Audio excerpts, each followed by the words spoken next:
জাতীয়তাবাদী শিবিৰৰ এটা কণ্ঠ হেৰাই গ'ল। বৰ্ষীয়ান ৰাজনীতিবিদ, অগপ চৰকাৰৰ শিক্ষা আৰু ৰাজহ মন্ত্ৰীৰ দায়িত্ব পালন কৰা থানেশ্বৰ বড়োৰ GMCHত দেহাৱসান। অসম আন্দোলনৰ অন্যতম কৰ্ণধাৰ আছিল তেওঁ। ৮৫ৰ গঠন হোৱা অসম গণ পৰিষদ দলক সন্মুখৰ পৰা নেতৃত্ব দিয়া সেই জাতীয়তাবাদী নেতাজন একেবাৰেই অজান দেশলৈ গুচি গ'ল। এসময়ত অগপৰ সভাপতিৰ আসন অলংকৃত কৰা থানেশ্বৰ বড়োৰ মৃত্যুত ম্ৰিয়মান অগপ নেতাকৰ্মী। বিগত কেইবাদিনে GMCHত চিকিৎসাধীন অৱস্থাত আছিল বৰ্ষীয়ান অগপ নেতাজন। শুকুৰবাৰে পুৱাই চিকিৎসাধীন অৱস্থাত GMCHতে শেষ নিশ্বাস ত্যাগ কৰে থানেশ্বৰ বড়োৱে। মৃত্যুৰ সময়ত তেওঁৰ বয়স আছিল ৮৬ বছৰ। তেখেতৰ মৃত্যুৰ পিছত পুৱাৰ ভাগতে GMCHত উপস্থিত অগপ নেতৃত্ব। অগপ সভাপতি অতুল বৰা, কাৰ্যকৰী সভাপতি কেশৱ মহন্তই শ্ৰদ্ধাঞ্জলি জ্ঞাপন কৰে থানেশ্বৰ বড়োক। ইয়াৰ পাছতে থানেশ্বৰ বড়োৰ নশ্বৰ দেহ লৈ যোৱা হয় বিধানসভা চৌহদলৈ। অধ্যক্ষ বিশ্বজিৎ দৈমাৰীয়ে শেষ শ্ৰদ্ধা আগবঢ়ালে প্ৰয়াত থানেশ্বৰ বড়োৰ শৱদেহত। আমবাৰীৰ অগপৰ মুখ্য কাৰ্যালয়ত শ্ৰদ্ধা জনাই দলৰ নেতাকৰ্মীয়ে।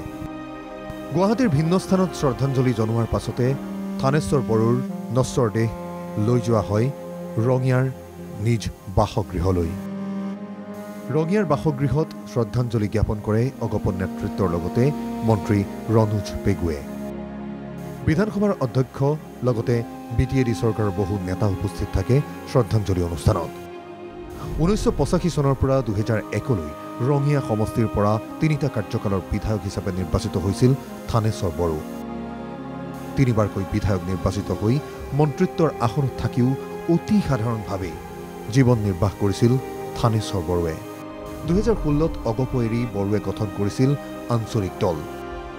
নিজৰ দীঘলীয়া ৰাজনৈতিক জীৱন পৰিক্ৰমাত কোনোদিনে দুৰ্নীতি ভ্ৰষ্টাচাৰত লিপ্ত নোহোৱাকৈ ৰাজনীতিৰ পথাৰত এক আদৰ্শ পুৰুষ হিচাপে নাম লিখি গ'ল থানেশ্বৰ বড়োৱে।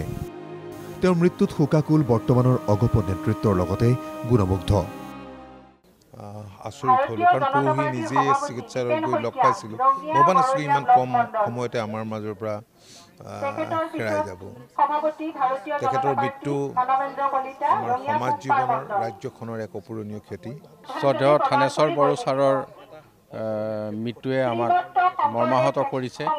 তেখেত অসমৰ জাতীয় জীৱনৰ এজন পুৰোধা ব্যক্তি, একেলগে আঞ্চলিকতাবাদৰ ধ্বজা উৰুৱাৰ এজন বিশেষ ব্যক্তি।